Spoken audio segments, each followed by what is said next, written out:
yang tenang berseri. Harapan terpancar di wajah bersih suci. Langkahnya lembut menawan hati. Nama disebut jadi gawan mimpi. Harun Al-Haq, oh indah namanya, bagaikan cahaya menerangi jiwa. Ramai wanita jatuh terpana hingga lupa diri di pesonanya.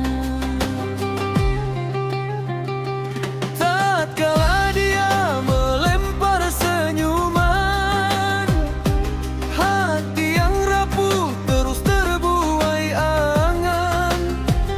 Ada yang hanyut dalam perasaan, sampai hilang arah dalam hayalan.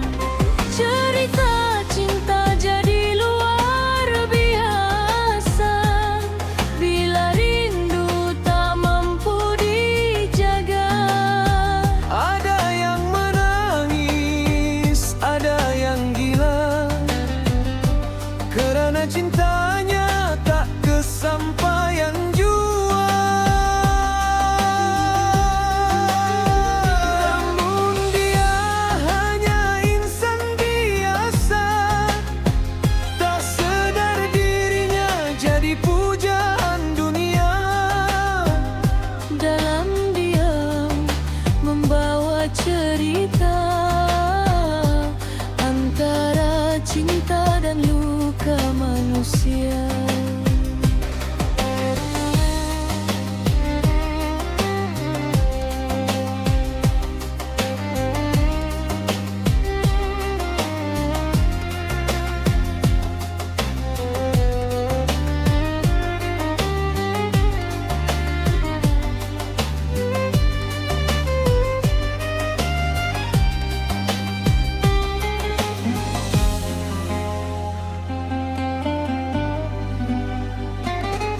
Tatkala dia melempar senyuman, hati yang rapuh terus terbuai angan.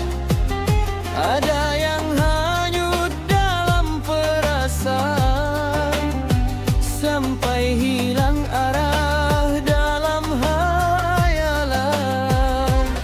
Cerita cinta jadi luar biasa bila rindu tak mampu dijaga.